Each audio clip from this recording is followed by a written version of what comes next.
ಓಂ ಶಾಂತಿ. ಮಧುರಾತಿ ಮಧುರ ಶಿವ ಪರಮಾತ್ಮ ತಂದೆಯ ಮಧುರ ಮಹಾವಾಕ್ಯವನ್ನು ಕೇಳೋಣ. ಇಂದಿನ ಮುರಳಿಯ ದಿನಾಂಕವಾಗಿದೆ 7-10-2025. ಪ್ರಾತಃ ಮುರಳಿ ಬಾಪ್ತಾದ ಮಧುಬನ್. ಮಧುರ ಮಕ್ಕಳೇ, ಭಿನ್ನ ಭಿನ್ನ ಯುಕ್ತಿಗಳನ್ನು ಮುಂದಿಟ್ಟುಕೊಂಡು ನೆನಪಿನ ಯಾತ್ರೆಯಲ್ಲಿರಿ. ಈ ಹಳೆಯ ಪ್ರಪಂಚವನ್ನು ಮರೆತು ತಮ್ಮ ಮಧುರ ಮನೆ ಮತ್ತು ಹೊಸ ಪ್ರಪಂಚವನ್ನು ನೆನಪು ಮಾಡಿ. ಇಂದಿನ ಪ್ರಶ್ನೆಯಾಗಿದೆ, ಯಾವ ಪುರುಷಾರ್ಥವು ಈಗಲೇ ನಡೆಯುತ್ತದೆ, ಇಡೀ ಕಲ್ಪದಲ್ಲಿ ಇರುವುದಿಲ್ಲ? ಉತ್ತರ: ನೆನಪಿನ ಯಾತ್ರೆಯಲ್ಲಿದ್ದು ಆತ್ಮವನ್ನು ಪಾವನವನ್ನಾಗಿ ಮಾಡಿಕೊಳ್ಳುವ ಪುರುಷಾರ್ಥ ಇಡೀ ಪ್ರಪಂಚವನ್ನು ಪತಿತರಿಂದ ಪಾವನ ಮಾಡುವ ಪಾತ್ರವನ್ನು ಇಡೀ ಕಲ್ಪದಲ್ಲಿ ಕೇವಲ ಈ ಸಂಗಮ ಸಮಯದಲ್ಲಿಯೇ ನಡೆಯುತ್ತದೆ. ಈ ಪಾತ್ರವು ಪ್ರತಿ ಕಲ್ಪವೂ ಪುನರಾವರ್ತನೆಯಾಗುತ್ತದೆ. ನೀವು ಮಕ್ಕಳು ಈ ಅನಾದಿ ಅವಿನಾಶಿ ನಾಟಕದ ಅದ್ಭುತ ರಹಸ್ಯವನ್ನು ತಿಳಿದುಕೊಂಡಿದ್ದೀರಿ. ಓಂ ಶಾಂತಿ. ಆತ್ಮಿಕ ತಂದೆಯು ಆತ್ಮಿಕ ಮಕ್ಕಳಿಗೆ ತಿಳಿಸುತ್ತಾರೆ. ಆದ್ದರಿಂದ ಆತ್ಮಿಕ ಮಕ್ಕಳು ದೇಹಿ ಅಭಿಮಾನಿಯಾಗಿ ಅಥವಾ ಆತ್ಮಿಕ ಸ್ಥಿತಿಯಲ್ಲಿ ನಿಶ್ಚಯ ಬುದ್ಧಿಯವರಾಗಿ ಕುಳಿತುಕೊಳ್ಳಬೇಕು ಹಾಗೂ ಕೇಳಬೇಕಾಗಿದೆ.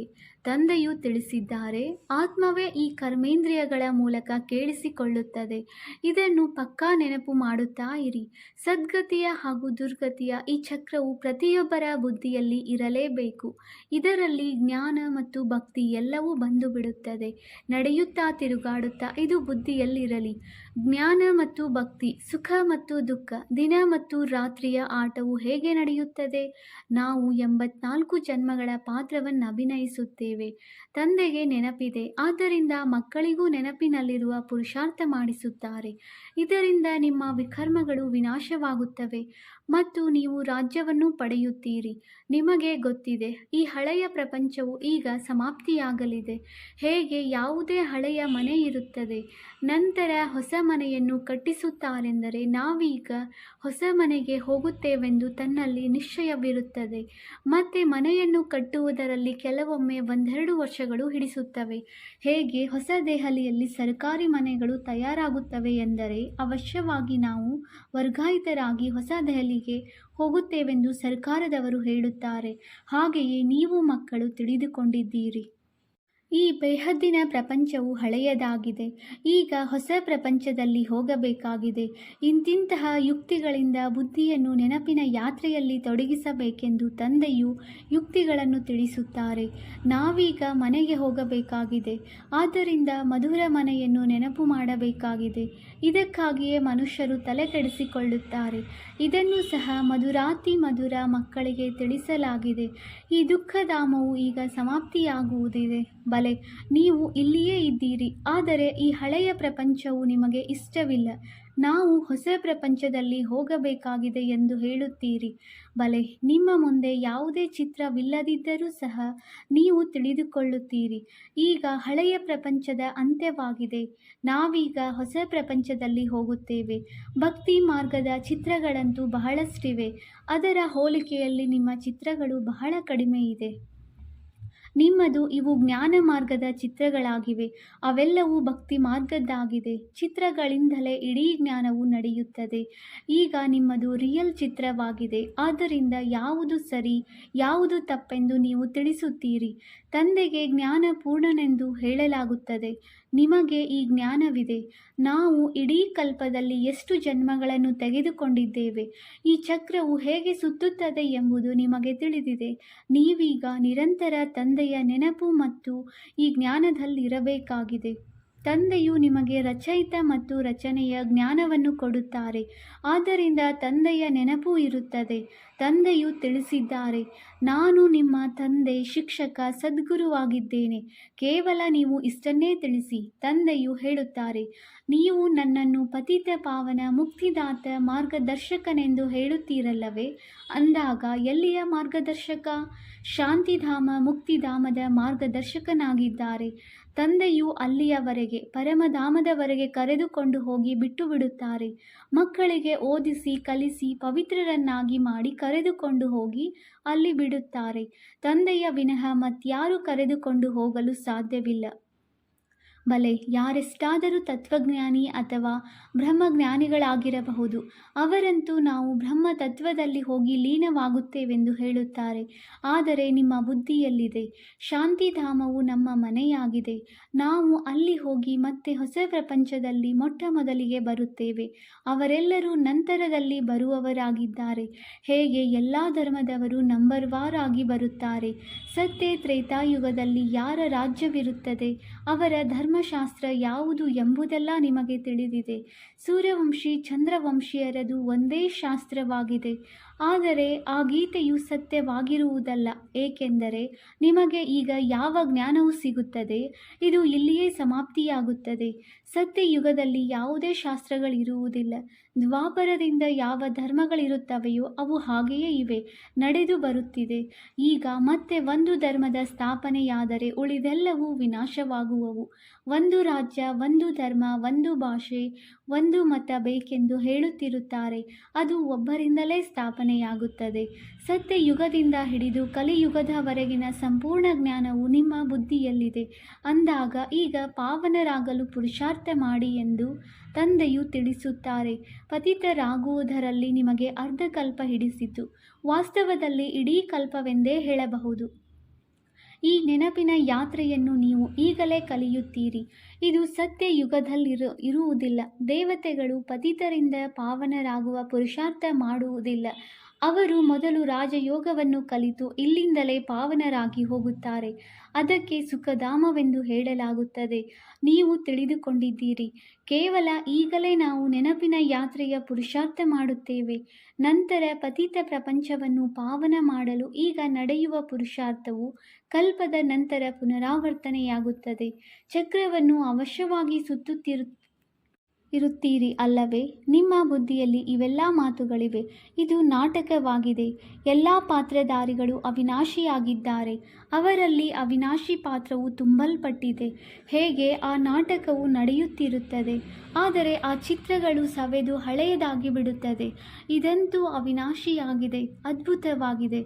ಎಷ್ಟು ಚಿಕ್ಕ ಆತ್ಮನಲ್ಲಿ ಇಡೀ ಪಾತ್ರವು ಅಡಕವಾಗಿದೆ. ತಂದೆಯು ನಿಮಗೆ ಎಷ್ಟು ಗುಹ್ಯವಾದ ಮಾತುಗಳನ್ನು ತಿಳಿಸಿಕೊಡುತ್ತಾರೆ. ಈಗ ಇದನ್ನು ಯಾರಾದರೂ ಕೇಳುತ್ತಾರೆಂದರೆ ಬಹಳ ವಿಚಿತ್ರ ಮಾತುಗಳನ್ನು ತಿಳಿಸುತ್ತೀರಿ. ಆತ್ಮವೆಂದರೇನು ಎಂಬುದು ಈಗ ಅರ್ಥವಾಯಿತೆಂದು ಹೇಳುತ್ತಾರೆ. ಶರೀರವನ್ನಂತೂ ಎಲ್ಲರೂ ತಿಳಿದುಕೊಂಡಿದ್ದಾರೆ. ವೈದ್ಯರು ಮನುಷ್ಯನ ಹೃದಯವನ್ನು ಹೊರತೆಗೆದು ಮತ್ತೆ ಹಾಕುತ್ತಾರೆ. ಆದರೆ ಆತ್ಮನ ಬಗ್ಗೆ ಯಾರಿಗೂ ತಿಳಿದಿಲ್ಲ. ಆತ್ಮವು ಪತಿತನಿಂದ ಹೇಗೆ ಪಾವನವಾಗುತ್ತದೆ, ಇದನ್ನೂ ಸಹ ಯಾರೂ ತಿಳಿದುಕೊಂಡಿಲ್ಲ. ಪತಿತ ಆತ್ಮ, ಪಾಪಾತ್ಮ, ಮಹಾನಾತ್ಮ ಎಂದು ಹೇಳುತ್ತಾರಲ್ಲವೇ? ಹೇ ಪತಿತ ಪಾವನ, ಬಂದು ನನ್ನನ್ನು ಪಾವನ ಮಾಡಿ ಎಂದು ಎಲ್ಲರೂ ಕರೆಯುತ್ತಾರೆ. ಆದರೆ ಆತ್ಮವು ಹೇಗೆ ಪಾವನವಾಗುವುದು? ಇದಕ್ಕಾಗಿ ಅವಿನಾಶಿ ವೈದ್ಯರು ಬೇಕು. ಆತ್ಮವೇ ಅವರನ್ನು ಕರೆಯುತ್ತದೆ. ಯಾರು ಪುನರ್ಜನ್ಮರಹಿತನಾಗಿದ್ದಾರೆ, ಆತ್ಮವನ್ನು ಪವಿತ್ರವನ್ನಾಗಿ ಮಾಡುವ ಔಷಧಿಯು ಅವರ ಬಳಿಯೇ ಇದೆ. ಅಂದ ಮೇಲೆ ನಮಗೆ ಭಗವಂತನೇ ಓದಿಸುತ್ತಾರೆ ಎಂದು ನೀವು ಮಕ್ಕಳು ಖುಷಿಯಲ್ಲಿ ರೋಮಾಂಚನವಾಗಿ ನಿಲ್ಲಬೇಕು. ಅವಶ್ಯವಾಗಿ ಭಗವಂತನು ನಿಮ್ಮನ್ನು ಭಗವತಿಯರನ್ನಾಗಿ ಮಾಡುತ್ತಾರೆ. ಭಕ್ತಿ ಮಾರ್ಗದಲ್ಲಿ ಈ ಲಕ್ಷ್ಮೀನಾರಾಯಣರಿಗೆ ಭಗವಾನ್ ಭಗವತಿ ಎಂದು ಹೇಳುತ್ತಾರೆ. ಅಂದ ಮೇಲೆ ಯಥಾ ರಾಜ ರಾಣಿ ತಥಾ ಪ್ರಜೆಗಳಿರುತ್ತಾರಲ್ಲವೇ, ತಮ್ಮ ಸಮಾನ ಪವಿತ್ರರನ್ನಾಗಿಯೂ ಮಾಡುತ್ತಾರೆ. ಜ್ಞಾನ ಸಾಗರನನ್ನಾಗಿಯೂ ಮಾಡುತ್ತಾರೆ. ತನಗಿಂತಲೂ ಹೆಚ್ಚು ವಿಶ್ವದ ಮಾಲೀಕರನ್ನಾಗಿ ಮಾಡುತ್ತಾರೆ. ನೀವು ಪವಿತ್ರ ಅಪವಿತ್ರರ ಸಂಪೂರ್ಣ ಪಾತ್ರವನ್ನು ಅಭಿನಯಿಸುತ್ತೀರಿ. ನಿಮಗೆ ತಿಳಿದಿದೆ, ತಂದೆಯು ಪುನಃ ಆದಿ ಸನಾತನ ದೇವಿ ದೇವತಾ ಧರ್ಮವನ್ನು ಸ್ಥಾಪನೆ ಮಾಡಲು ಬಂದಿದ್ದಾರೆ. ಪ್ರಾಯಲೋಪವಾಗಿ ಬಿಟ್ಟಿದೆ ಎಂದು ಈ ಧರ್ಮವನ್ನೇ ಹೇಳುತ್ತಾರೆ. ಆಲದ ಮರದೊಂದಿಗೆ ಇದರ ಹೋಲಿಕೆ ಮಾಡಲಾಗಿದೆ. ಬಹಳಷ್ಟು ರೆಂಬೆ ಕೊಂಬೆಗಳಿರುತ್ತವೆ, ಬುಡವೇ ಇರುವುದಿಲ್ಲ. ಇದು ಸಹ ಎಷ್ಟೊಂದು ಧರ್ಮಗಳ ಶಾಖೆಗಳು ಹೊರಟಿವೆ. ದೇವತಾ ಧರ್ಮದ ಬುಡವೇ ಇಲ್ಲ, ಪ್ರಾಯಲೋಪವಾಗಿದೆ. ತಂದೆಯು ತಿಳಿಸುತ್ತಾರೆ, ಆ ಧರ್ಮವಿದೆ, ಆದರೆ ಧರ್ಮದ ಹೆಸರನ್ನೇ ತಿರುಗಿಸಿಬಿಟ್ಟಿದ್ದಾರೆ. ಪವಿತ್ರರಾಗದೇ ಇರುವ ಕಾರಣ ತಮ್ಮನ್ನು ದೇವತೆಗಳೆಂದು ಹೇಳಿಕೊಳ್ಳುವುದಿಲ್ಲ. ಇಲ್ಲದ ಕಾರಣವೇ ತಂದೆಯು ಬಂದು ರಚನೆಯನ್ನು ರಚಿಸುತ್ತಾರಲ್ಲವೇ? ನೀವೀಗ ತಿಳಿದುಕೊಂಡಿದ್ದೀರಿ. ನಾವು ಪವಿತ್ರ ದೇವತೆಗಳಾಗಿದ್ದೆವು, ಈಗ ಪತಿತರಾಗಿದ್ದೇವೆ. ಪ್ರತಿಯೊಂದು ವಸ್ತು ಇದೇ ರೀತಿಯಾಗುತ್ತದೆ. ನೀವು ಮಕ್ಕಳು ಇದನ್ನು ಮರೆಯಬಾರದು. ಮೊದಲ ಮುಖ್ಯ ಗುರಿಯಾಗಿದೆ ತಂದೆಯನ್ನು ನೆನಪು ಮಾಡುವುದು. ಇದರಿಂದಲೇ ಪಾವನರಾಗಬೇಕಾಗಿದೆ. ನಮ್ಮನ್ನು ಪಾವನರನ್ನಾಗಿ ಮಾಡಿ ಎಂದು ಎಲ್ಲರೂ ಇದೇ ರೀತಿ ಹೇಳುತ್ತಾರೆ. ನಮ್ಮನ್ನು ರಾಜರಾಣಿಯರನ್ನಾಗಿ ಮಾಡಿ ಎಂದು ಹೇಳುವುದಿಲ್ಲ. ಅಂದಾಗ ನೀವು ಮಕ್ಕಳಿಗೆ ಬಹಳ ನಶೆ ಇರಬೇಕು, ಏಕೆಂದರೆ ಈಗ ನಿಮಗೆ ತಿಳಿದಿದೆ ನಾವು ಭಗವಂತನ ಮಕ್ಕಳಾಗಿದ್ದೇವೆ. ನಮಗೆ ಅವಶ್ಯವಾಗಿ ಆಸ್ತಿಯೂ ಸಿಗಬೇಕು. ಕಲ್ಪಕಲ್ಪವು ಈ ಪಾತ್ರವನ್ನು ಅಭಿನಯಿಸಿದ್ದೇವೆ. ವೃಕ್ಷವು ವೃದ್ಧಿಯಾಗುತ್ತಲೇ ಇರುವುದು. ತಂದೆಯು ಚಿತ್ರಗಳ ಬಗ್ಗೆಯೂ ತಿಳಿಸಿದ್ದಾರೆ. ಇವು ಸದ್ಗತಿಯ ಚಿತ್ರಗಳಾಗಿವೆ. ನೀವು ಹಾಗೆಯೇ ಸಾರ ರೂಪದಲ್ಲಿಯೂ ತಿಳಿಸುತ್ತೀರಿ, ಚಿತ್ರಗಳ ಮೇಲೂ ತಿಳಿಸುತ್ತೀರಿ. ನಿಮ್ಮ ಈ ಚಿತ್ರಗಳಲ್ಲಿ ಸೃಷ್ಟಿಯ ಆದಿ ಮಧ್ಯ ಅಂತ್ಯದ ರಹಸ್ಯವು ಬಂದುಬಿಡುತ್ತದೆ. ಯಾವ ಮಕ್ಕಳು ಸರ್ವಿಸ್ ಮಾಡುವವರಿದ್ದಾರೆಯೋ ಅವರು ತಮ್ಮ ಸಮಾನ ಮಾಡಿಕೊಳ್ಳುತ್ತಾ ಹೋಗುತ್ತಾರೆ. ಅಂದಾಗ ವಿದ್ಯೆಯನ್ನು ಓದಿಸುವ ಪ್ರಯತ್ನ ಪಡಬೇಕು. ಎಷ್ಟು ಹೆಚ್ಚು ಓದಿಸುವಿರೋ ಅಷ್ಟು ಶ್ರೇಷ್ಠ ಪದವಿಯನ್ನು ಪಡೆಯುತ್ತೀರಿ. ತಂದೆಯು ತಿಳಿಸುತ್ತಾರೆ, ನಾನು ಪುರುಷಾರ್ಥವನ್ನಂತೂ ಮಾಡಿಸುತ್ತೇನೆ, ಆದರೆ ಅದೃಷ್ಟವೂ ಬೇಕಲ್ಲವೇ? ಪ್ರತಿಯೊಬ್ಬರೂ ಡ್ರಾಮಾ ಅನುಸಾರ ಪುರುಷಾರ್ಥ ಮಾಡುತ್ತಿರುತ್ತಾರೆ. ಡ್ರಾಮಾದ ರಹಸ್ಯವನ್ನು ತಂದೆಯು ತಿಳಿಸುತ್ತಾರೆ. ತಂದೆಯೂ ಆಗಿದ್ದಾರೆ, ಶಿಕ್ಷಕನೂ ಆಗಿದ್ದಾರೆ, ಜೊತೆ ಕರೆದುಕೊಂಡು ಹೋಗುವ ಸತ್ಯ ಸದ್ಗುರುವೂ ಆಗಿದ್ದಾರೆ. ಆ ತಂದೆಯು ಅಕಾಲ ಮೂರ್ತಿಯಾಗಿದ್ದಾರೆ. ಈ ಶರೀರವು ಆತ್ಮನ ಸಿಂಹಾಸನವಲ್ಲವೇ? ಇದರಿಂದ ಈ ಪಾತ್ರವನ್ನು ಅಭಿನಯಿಸುತ್ತೀರಿ ಅಂದ ಮೇಲೆ ತಂದೆಗೂ ಸಹ ಪಾತ್ರವನ್ನು ಅಭಿನಯಿಸಲು ಸದ್ಗತಿ ಮಾಡಲು ಸಿಂಹಾಸನ ಬೇಕಲ್ಲವೇ? ತಂದೆಯು ತಿಳಿಸುತ್ತಾರೆ, ನಾನು ಸಾಧಾರಣ ತನುವಿನಲ್ಲಿಯೇ ಬರಬೇಕಾಗಿದೆ. ನಾನು ಯಾವುದೇ ಆಡಂಬರದಿಂದ ಬರುವುದಿಲ್ಲ. ಆ ಗುರುಗಳ ಅನುಯಾಯಿಗಳಾದರೆ ತಮ್ಮ ಗುರುಗಳಿಗಾಗಿ ಚಿನ್ನದ ಸಿಂಹಾಸನ, ಮಹಲು ಇತ್ಯಾದಿಗಳನ್ನು ಮಾಡಿಸುತ್ತಾರೆ. ನೀವೇನು ಮಾಡಿಸುತ್ತೀರಿ? ನೀವು ಮಕ್ಕಳೂ ಆಗಿದ್ದೀರಿ, ವಿದ್ಯಾರ್ಥಿಗಳೂ ಆಗಿದ್ದೀರಿ. ಅಂದ ಮೇಲೆ ನೀವು ತಂದೆಗಾಗಿ ಏನು ಮಾಡುತ್ತೀರಿ? ಎಲ್ಲಿ ಕಟ್ಟಿಸುತ್ತೀರಿ? ಇವರು ಬ್ರಹ್ಮ ತಂದೆಯವರು ಸಾಧಾರಣವಾಗಿದ್ದಾರಲ್ಲವೇ? ಮಕ್ಕಳಿಗೆ ಇದನ್ನೂ ಸಹ ತಿಳಿಸುತ್ತಿರುತ್ತಾರೆ. ವೇಶ್ಯೆಯರಿಗೂ ಸರ್ವಿಸ್ ಮಾಡಿ ಬಡವರ ಉದ್ಧಾರವನ್ನೂ ಮಾಡಬೇಕಾಗಿದೆ. ಮಕ್ಕಳು ಪ್ರಯತ್ನ ಪಡುತ್ತಾರೆ, ಕಾಶಿಗೂ ಹೋಗಿದ್ದಾರೆ. ನೀವು ಅವರನ್ನು ಮೇಲೆತ್ತಿದರೆ ಆಗ ಈ ಬ್ರಹ್ಮ ಕುಮಾರ ಕುಮಾರಿಯರದು ಚಮತ್ಕಾರವಾಗಿದೆ. ಇವರು ವೇಶ್ಯೆಯರಿಗೂ ಸಹ ಜ್ಞಾನವನ್ನು ಕೊಡುತ್ತಾರೆಂದು ಹೇಳುತ್ತಾರೆ. ಅವರಿಗೂ ತಿಳಿಸಬೇಕು, ನೀವೀಗ ಕೆಲಸವನ್ನು ಬಿಟ್ಟು ಶಿವಾಲಯದ ಮಾಲೀಕರಾಗಿ ಈ ಜ್ಞಾನವನ್ನು ಕಲಿತು ಅನ್ಯರಿಗೂ ಕಲಿಸಿಕೊಡಿ. ವೇಶ್ಯೆಯರು ಸಹ ಮತ್ತೆ ಅನ್ಯರಿಗೆ ಕಲಿಸಿಕೊಡಬಹುದು. ಕಲಿತು ಬುದ್ಧಿವಂತರಾಗಿ ಬಿಟ್ಟರು ಮತ್ತೆ ತಮ್ಮ ಅಧಿಕಾರಿಗಳು ಸಹ ತಿಳಿಸುತ್ತಾರೆ. ಹಾಲ್ನಲ್ಲಿ ಚಿತ್ರ ಇತ್ಯಾದಿಗಳನ್ನಿಟ್ಟುಕೊಂಡು ಕುಳಿತು ತಿಳಿಸಿಕೊಡಿ. ಆಗ ವಾಹ, ಈ ಬಿಕೆಗಳು ವೇಶ್ಯೆಯರನ್ನು ಸಹ ಶಿವಾಲಯದ ನಿವಾಸಿಗಳನ್ನಾಗಿ ಮಾಡಲು ನಿಮಿತ್ತರಾಗಿದ್ದಾರೆಂದು ಎಲ್ಲರೂ ಹೇಳುತ್ತಾರೆ. ಮಕ್ಕಳಿಗೆ ಸರ್ವಿಸ್ನ ಚಿಂತನೆ ನಡೆಯಬೇಕು. ನಿಮ್ಮ ಮೇಲೆ ಬಹಳ ಜವಾಬ್ದಾರಿ ಇದೆ. ನೀವು ಅಬಲೆಯರು, ಕುಬ್ಜೆಯರು, ಬಿಲ್ಲಿನಿಯರು, ಗಣಿಕೆಯರು ಇವರೆಲ್ಲರ ಉದ್ಧಾರ ಮಾಡಬೇಕಾಗಿದೆ. ಸಾಧುಗಳ ಉದ್ಧಾರವನ್ನು ಮಾಡಿದರೆಂದು ಗಾಯನವಿದೆ. ಇದು ನಿಮಗೆ ತಿಳಿದಿದೆ. ಕೊನೆಯಲ್ಲಿ ಸಾಧುಗಳ ಉದ್ಧಾರವೂ ಆಗುವುದು. ಈಗಲೇ ಅವರು ನಿಮ್ಮ ಮಾರ್ಗದಲ್ಲಿ ಬಂದು ಬಿಟ್ಟರೆ ಭಕ್ತಿ ಮಾರ್ಗವೇ ಕ್ರಾಂತಿಯಾಗಿ ಬಿಡುವುದು. ಸನ್ಯಾಸಿಗಳೇ ತಮ್ಮ ಆಶ್ರಮವನ್ನು ಬಿಟ್ಟು ಬಿಡುವರು. ಇದು ಕೊನೆಯಲ್ಲಿ ಆಗುವುದು. ತಂದೆಯು ಹೀಗೀಗೆ ಮಾಡಿ ಎಂದು ಸಲಹೆ ನೀಡುತ್ತಿರುತ್ತಾರೆ. ಈ ತಂದೆಯಂತೂ ಎಲ್ಲಿಯೂ ಹೊರಗಡೆ ಹೋಗಲು ಸಾಧ್ಯವಿಲ್ಲ. ತಂದೆಯು ಹೇಳುತ್ತಾರೆ, ಹೋಗಿ ಮಕ್ಕಳಿಂದ ಕಲಿಯಿರಿ ಎಂದು. ಮಕ್ಕಳಿಗೆ ತಿಳಿಸಿಕೊಡುವ ಎಲ್ಲ ಯುಕ್ತಿಗಳನ್ನು ಹೇಳುತ್ತಿರುತ್ತಾರೆ. ಇಂತಹ ಕಾರ್ಯ ಮಾಡಿ ತೋರಿಸಿ. ಮನುಷ್ಯರ ಬಾಯಿಂದ ವಾಹ ವಾಹ ಎಂಬ ಶಬ್ದ ಹೊರಡಲಿ. ಗಾಯನವೂ ಇದೆ. ಶಕ್ತಿಯರಿಂದ ಭಗವಂತನು ಜ್ಞಾನ ಬಾಣವನ್ನು ಹೊಡಿಸಿದರೆಂದು. ಇವು ಜ್ಞಾನ ಬಾಣಗಳಾಗಿವೆ. ಈ ಬಾಣಗಳು ನಿಮ್ಮನ್ನು ಈ ಪ್ರಪಂಚದಿಂದ ಆ ಪ್ರಪಂಚಕ್ಕೆ ಕರೆದುಕೊಂಡು ಹೋಗುತ್ತಾರೆ. ಆದ್ದರಿಂದ ನೀವು ಮಕ್ಕಳು ಬಹಳ ವಿಶಾಲ ಬುದ್ಧಿಯವರಾಗಬೇಕಾಗಿದೆ. ಒಂದು ಸ್ಥಳದಲ್ಲಾದರೂ ನಿಮ್ಮ ಹೆಸರೇ ಪ್ರಸಿದ್ಧವಾಗಿ ಸರ್ಕಾರಕ್ಕೆ ತಿಳಿಯಿತೆಂದರೆ ನಿಮ್ಮದು ಬಹಳ ಪ್ರಭಾವ ಬೀರುವುದು. ಒಂದು ಸ್ಥಳದಿಂದಲೇ ಯಾರಾದರೂ 5-7 ಮಂದಿ ಒಳ್ಳೆಯ ಅಧಿಕಾರಿಗಳು ಇದನ್ನು ಅರ್ಥ ಮಾಡಿಕೊಂಡರೆ ಅವರೇ ಪತ್ರಿಕೆಗಳಲ್ಲಿ ಹಾಕಿಸತೊಡಗುತ್ತಾರೆ. ಈ ಬಿಕೆಗಳು ವೇಶ್ಯೆಯರಿಂದಲೂ ಆ ವೃತ್ತಿಯನ್ನು ಬಿಡಿಸಿ ಶಿವಾಲಯದ ಮಾಲೀಕರನ್ನಾಗಿ ಮಾಡುತ್ತಾರೆಂದರೆ ಹೇಳುತ್ತಾರೆ, ಬಹಳ ವಾಹ ವಾಹ ಆಗುತ್ತದೆ. ಹಣ ಇತ್ಯಾದಿಗಳೆಲ್ಲವನ್ನೂ ಅವರು ತೆಗೆದುಕೊಂಡು ಬರುತ್ತಾರೆ. ನೀವು ಹಣವನ್ನೇನು ಮಾಡುತ್ತೀರಿ? ನೀವು ದೊಡ್ಡ ದೊಡ್ಡ ಸೇವಾ ಕೇಂದ್ರಗಳನ್ನು ತೆರೆಯಿರಿ. ಹಣದಿಂದ ಚಿತ್ರ ಇತ್ಯಾದಿಗಳನ್ನು ಮಾಡಿಸಬಹುದು. ಮನುಷ್ಯರು ನೋಡಿ ಬಹಳ ಆಶ್ಚರ್ಯಚಕಿತರಾಗುತ್ತಾರೆ. ಮೊಟ್ಟ ಮೊದಲು ನಿಮಗೆ ಬಹುಮಾನ ಕೊಡಬೇಕೆಂದು ಹೇಳುತ್ತಾರೆ. ಸರ್ಕಾರಿ ಕಟ್ಟಡಗಳಲ್ಲಿಯೂ ನಿಮ್ಮ ಈ ಚಿತ್ರಗಳನ್ನು ತೆಗೆದುಕೊಂಡು ಹೋಗುತ್ತಾರೆ. ಇವುಗಳ ಮೇಲೆ ಬಹಳ ಪ್ರಭಾವಿತರಾಗುತ್ತಾರೆ. ಅಂದ ಮೇಲೆ ನಿಮಗೆ ಇದೇ ಬಯಕೆ ಇರಬೇಕು. ಮನುಷ್ಯರನ್ನು ಹೇಗೆ ದೇವತೆಗಳನ್ನಾಗಿ ಮಾಡುವುದು? ಇದಂತೂ ನಿಮಗೆ ತಿಳಿದಿದೆ. ಯಾರು ಕಲ್ಪದ ಹಿಂದೆ ಆಸ್ತಿಯನ್ನು ತೆಗೆದುಕೊಂಡಿದ್ದರೋ ಅವರೇ ತೆಗೆದುಕೊಳ್ಳುವರು. ಇಷ್ಟೆಲ್ಲ ಹಣ ಇತ್ಯಾದಿಗಳನ್ನು ಬಿಟ್ಟು ಬರುವುದು ಪರಿಶ್ರಮವಿದೆ. ತಂದೆಯು ತಿಳಿಸಿದರು, ಮನೆ ಮಠ ಮಿತ್ರ ಸಂಬಂಧಿಗಳು ಇತ್ಯಾದಿ ಏನೂ ನನ್ನದಲ್ಲ, ನನಗೇನು ನೆನಪಿಗೆ ಬರುವುದಿಲ್ಲ. ನೀವು ಮಕ್ಕಳಿಗೆ ತಂದೆಯ ವಿನಃ ಮತ್ಯಾರೂ ಇಲ್ಲ. ಎಲ್ಲವನ್ನೂ ಹೀಗೆ ಬ್ರಹ್ಮ ತಂದೆಯು ತ್ಯಾಗ ಮಾಡಿಬಿಟ್ಟರು. ಅಂದ ಮೇಲೆ ಬುದ್ಧಿಯು ಮತ್ತೆಲ್ಲಿ ಹೋಗುವುದು? ತಂದೆಗೆ ರಥವನ್ನು ಕೊಟ್ಟಿದ್ದಾರೆ. ನೀವು ಹೇಗೋ ಅದೇ ರೀತಿ ಇವರು ಓದುತ್ತಿದ್ದಾರೆ. ಕೇವಲ ತಂದೆಗೆ ಬಾಡಿಗೆಯಾಗಿ ಕೊಟ್ಟಿದ್ದಾರೆ. ನೀವು ತಿಳಿದುಕೊಂಡಿದ್ದೀರಿ, ನಾವು ಸೂರ್ಯವಂಶಿ ಮನೆತನದಲ್ಲಿ ಬರುವುದಕ್ಕಾಗಿ ಪುರುಷಾರ್ಥ ಮಾಡುತ್ತಿದ್ದೇವೆ. ಇದು ನರನಿಂದ ನಾರಾಯಣನಾಗುವ ಕಥೆಯಾಗಿದೆ. ಆತ್ಮಕ್ಕೆ ಮೂರನೆಯ ನೇತ್ರವೂ ಸಿಗುತ್ತದೆ. ನಾವಾತ್ಮಗಳು ಓದಿ ಜ್ಞಾನವನ್ನು ಕೇಳಿ ದೇವತೆಗಳಾಗುತ್ತಿದ್ದೇವೆ. ಮತ್ತೆ ನಾವೇ ರಾಜಾದಿರಾಜರಾಗುತ್ತೇವೆ. ಶಿವ ತಂದೆಯು ತಿಳಿಸುತ್ತಾರೆ, ನಾನು ನಿಮ್ಮನ್ನು ಡಬಲ್ ಕಿರೀಟಧಾರಿಗಳನ್ನಾಗಿ ಮಾಡುತ್ತೇನೆ. ಡ್ರಾಮಾ ಅನುಸಾರ ಕಲ್ಪದ ಹಿಂದಿನಂತೆ ನಿಮ್ಮ ಬುದ್ಧಿಯು ಈಗ ಎಷ್ಟು ವಿಶಾಲವಾಗಿದೆ ಮತ್ತು ನೆನಪಿನ ಯಾತ್ರೆಯಲ್ಲಿಯೇ ಇರಬೇಕಾಗಿದೆ. ಸೃಷ್ಟಿ ಚಕ್ರವನ್ನು ನೆನಪು ಮಾಡಬೇಕು. ಹಳೆಯ ಪ್ರಪಂಚವನ್ನು ಬುದ್ಧಿಯಿಂದ ಮರೆಯಬೇಕಾಗಿದೆ. ಒಳ್ಳೆಯದು. ಮಧುರಾತಿ ಮಧುರ ಅಗಲಿ ಹೋಗಿ ಮರಳಿ ಸಿಕ್ಕಿರುವ ಮಕ್ಕಳ ಪ್ರತಿ ಮಾತಾಪಿತ ಬಾಪ್ದಾದಾರವರ ನೆನಪು, ಪ್ರೀತಿ ಹಾಗೂ ಸುಪ್ರಭಾತ. ಆತ್ಮಿಕ ಮಕ್ಕಳಿಗೆ ಆತ್ಮಿಕ ತಂದೆಯ ನಮಸ್ತೆ.